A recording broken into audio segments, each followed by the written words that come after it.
আমাদেরকে আঘাত করেন না, আমাদেরকে দুর্বল করে দিয়েন না। নিরাপদ থাকতে পারবেন না ভিতরে আপনারা? আমি তো বললাম আজকে দাঁড়ান, কে আছেন এই দাওয়াতুল মুসলিমিনের মধ্যে দায়ীদের পিছনে দাঁড়িয়ে রাষ্ট্রের বিরুদ্ধে লড়াই করার জন্য হিম্মত দিয়ে মাঠে নামবেন? কে আছেন? আসেন, আমরা আসবো। আমি ঘোষণা দিয়ে যাচ্ছি আপনাদের কাছে, এটা নিয়ে যদি সামনে আমাদেরকে আরো বড় কোনো পদক্ষেপ নিতে হয়, যদি সরকারের বিরুদ্ধে এটার জন্য রুখে দাঁড়াতে হয়, আমরা রুখে দাঁড়াবো ইনশাল্লাহ।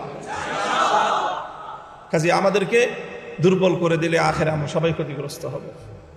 যারা এই সকল দাওয়াতি কাজগুলোকে প্রতিহত করার চেষ্টা করবে, যত বড় শক্তি হোক, সেটা ইন্টারনাল শক্তি হোক, এক্সটার্নাল শক্তি হোক, দেশের ভিতরের শক্তি হোক, আন্তর্জাতিক শক্তি হোক, লড়াই করার জন্য দুইবার ভাববো না ইনশাল্লাহ আমরা। এটাই হলো আমাদের রাজনীতি, এটাই হলো আমাদের রাজনীতি। দাওয়াতের কাজ করবেন, তালিমের কাজ চলবে, মাদ্রাসাগুলো তাদের স্বকীয়তার উপর ভিত্তি করে আকাবির এবং আসলাফদের তর্জ তরিকার উপর তালিম চলবে, তালিমের মেহনত চলবে। কেউ যদি এখানে এসে অবৈধ হস্তক্ষেপ করতে চায়, সেই কালো হাত ভেঙে গুড়িয়ে দেওয়ার জন্য তাদের মোকাবেলায় রাজপথে সিনাটান করিয়ে দেওয়া, সিনাটান করে দাঁড়িয়ে যাওয়া, এটাই হলো আমাদের রাজনীতি। কাজেই আমাদের রাজনীতির যে মূল মাকসাদ, তার অন্যতম একটা মাকসাদ হলো পাহারাদারি করা। আপনি সেই পাহারাদারি, আমি আবারও বলছি, আপনি আমাকে দারোয়ানের মর্যাদা দিলেন না চৌকিদারের মর্যাদা দিলেন, না আপনি আমাকে কওমি অঙ্গনের একজন পাহারাদার কুকুর হিসেবে মূল্যায়ন করলেন, সেটা আমার কাছে খুব বেশি বড় বিষয় নয়। তবে জেনে রাখেন, কুকুর হইল আপনাদের এই কাজের পাহারাদারি করার জন্য আমরা দাঁড়িয়ে আছি। আপনি মুনাজারা ইসলাম মুনাজারা করেন, মুনাজারা করেন, আপনারা বাতিলের মোকাবেলায় দালায়েলের বহস করেন, আপনারা আপনাদের মতো করে বহস করে যান। আমরা হয়তো মুনাজারা করব না, বহস করব না, কিন্তু আপনি আহলে হক হয়ে, আপনি উলামায়ে দেওবন্দের একজন মুখপাত্র হয়ে যখন মুনাজারা করবেন, মনে রাখবেন আপনার তাহাফুজের জন্য আপনার পিছনে মামুনুল হক কুকুর হয়ে দাঁড়িয়ে আছে।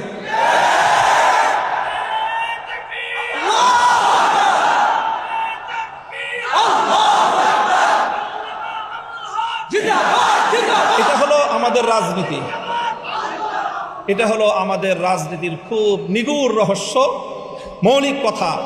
কাজেই আমাকে এই রাজনীতি করতে হলে, আমাকে লড়াই করতে হলে, আমাকে কখনো সরকারের বিরুদ্ধে লড়তে হয়, কখনো আমাকে আন্তর্জাতিক শক্তির বিরুদ্ধে লড়তে হয়। কাজেই আমাকে আমার রাজপথের একটা শক্তি নিয়ে আমাকে ময়দানে টিকে থাকতে হবে। যদি আপনার পাহারাদার যদি বাড়ির গেটে না থাকে, ঘরের ভিতরে আপনি মূল্যবান সোনাদানা নিয়ে, অনেক মূল্যবান জীবনযাপন নিয়ে, আপনি আপনার পরিবার পরিজন নিয়ে, আপনি আপনার কলিজার টুকরার সন্তানদেরকে নিয়ে আপনি ঘরের মধ্যে নিরাপদ থাকতে পারবেন।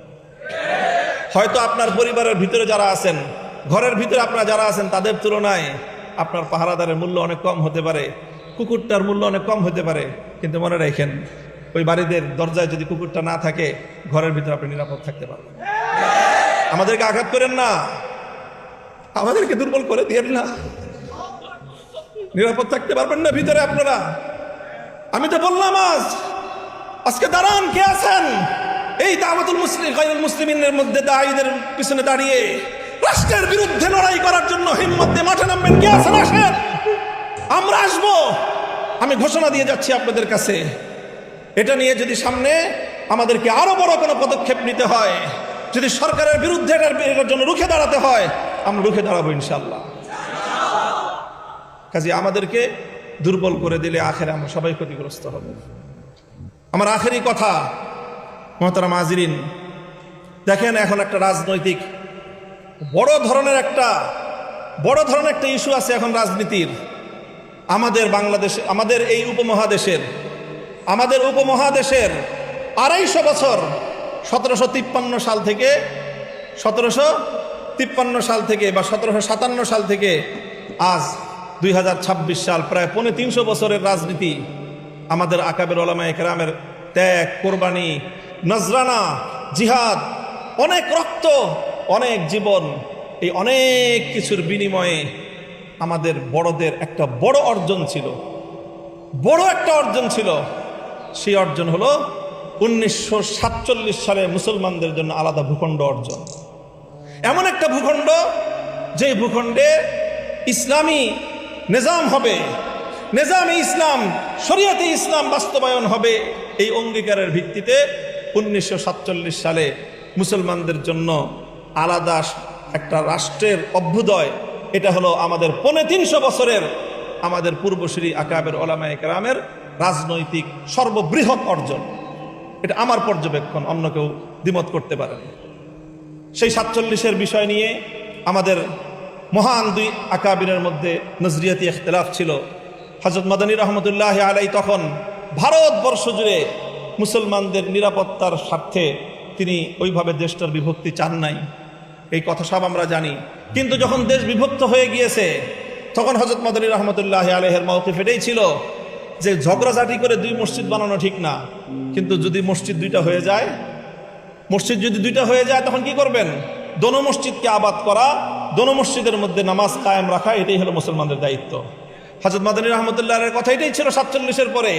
মুসলমানদের জন্য যখন আলাদা আবাসভূমি হয়ে গেছে, এখন সর্বশক্তি নিয়োগ করে ওই মুসলমানদের দেশে কিভাবে ইসলাম কায়েম করা যায়, কিভাবে নিজামে ইসলাম বাস্তবায়ন করা যায়, সেটাই থানভী রহমতুল্লাহ আলাইহির অনুসারীদেরও মেহনত, সেটা মাদানী রহমতুল্লাহের শাগরিদদের অভিন্ন মেহনত। 47-এর পরে আর কোনো ইখতিলাফ নাই। আমাদের এই অর্জন 47-এর, মুসলমানদের জন্য ইসলামের নামে আলাদা ভূখণ্ড হবে, সেই অর্জনকে 1972-এর ভারতীয় আধিপত্যবাদ দিয়ে সেটাকে গলা টিপে হত্যা করার চেষ্টা করা হয়েছিল বিগত 54 বছর পর্যন্ত। 1972 থেকে 2024 সাল পর্যন্ত 47-এর কথা কেউ বলতে পারতো না। 47 এটা একটা বাংলাদেশে নিষিদ্ধ বিষয় হয়ে দাঁড়িয়েছিল। এই 2024-এর বিপ্লবের পর সর্বপ্রথম যে আওয়াজ উচ্চারিত হলো, এটার জন্য আমি জুলাই যোদ্ধাদেরকে শ্রদ্ধা করি, ভালোবাসি, স্নেহ করি, মমতা করি, তাদের পক্ষ হয়ে আমি লড়াই করি, কারণ তারা সর্বপ্রথম এই আওয়াজ আবার নতুন করে বাংলাদেশের মাটিতে উত্থাপন করেছে। আগামীর বাংলাদেশ হবে 47, 71 এবং 24-এর ভিত্তিতে।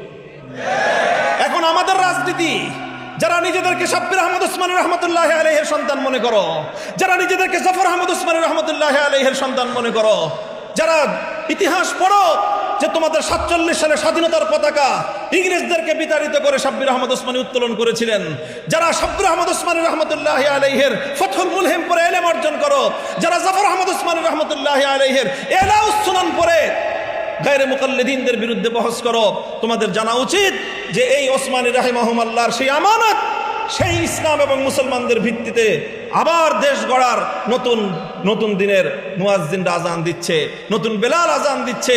এই আজানে যদি আমরা সাড়া দিতে না পারি, ইতিহাসের দায় থেকে আমরা মুক্ত হতে পারবো না। কাজেই 47-এর ভিত্তিতে নতুন বাংলাদেশ গড়বার যে আন্দোলন, এটা মাওলানা মওদুদী সাহেব এবং তার অনুসারীদের আন্দোলন না। কারণ 47 সালে মাওলানা মওদুদী সাহেব এই দেশ বিভক্তির পক্ষে ছিলেন না। তিনি মুসলমানদের জন্য আলাদা আবাসভূমি চান নাই, পরিষ্কার কথা। এটা চেয়েছিলেন শাব্বির আহমদ ওসমানী, এটা চেয়েছিলেন মুফতি শফি ওসমানী রহমতুল্লাহ আলাই, মুফতি আজম মুফতি শফি রহমতুল্লাহ আলাই, এটা চেয়েছিলেন সৈয়দ সুলাইমান নদভী রহমতুল্লাহ আলাই, এটা চেয়েছিলেন জাফর আহমদ ওসমানী রহমতুল্লাহ আলাই, এটা চেয়েছিলেন শামসুল হক ফরিদপুরি রহমতুল্লাহ আলাই, এটা চেয়েছিলেন আতহার আলী রহমতুল্লাহ আলাই, এটা চেয়েছিলেন এই দেশের ওলামায়ে কেরাম এবং দেওবন্দি ওলামায়ে। কাজেই 47-এর ভিত্তিতে আগামীর বাংলাদেশ গড়বার জন্য এখন আমাদেরকে জুলাই রক্ষা করতে হবে। কারণ জুলাইয়ের হাত ধরে 47 আবার প্রাসঙ্গিক হয়েছে। এখন যদি জুলাই হাতছাড়া হয়ে যায়, 47 আবার হাতছাড়া হয়ে যাবে। কাজেই হে আমার কওমের সন্তানেরা, আমি তোমাদেরকে বলতে চাই, ডাক দিয়ে যাই, আমাদের পূর্বপুরুষরা, আর আমার একটু বেশি আবেগ এই জন্য, কারণ শাব্বির আহমদ ওসমানী, জাফর আহমদ ওসমানী, তারা দুজন আমার সরাসরি দাদা উস্তাদ। শাইখুল হাদিস রহমতুল্লাহ আলাইহির বুখারীর 2 জন উস্তাদ, একজন জাফর আহমদ ওসমানী রহমতুল্লাহ আলাইহি, আরেকজন শাব্বির আহমদ ওসমানী রহমতুল্লাহ আলাইহি। এটাকে শুধু আমরা আমাদের রাজনৈতিক বিরাসত মনে করি না, এটা আমরা আমাদের দ্বীনি বিরাসত মনে করি, ইলমি বিরাসত মনে করি, দ্বীনি আমানত মনে করি।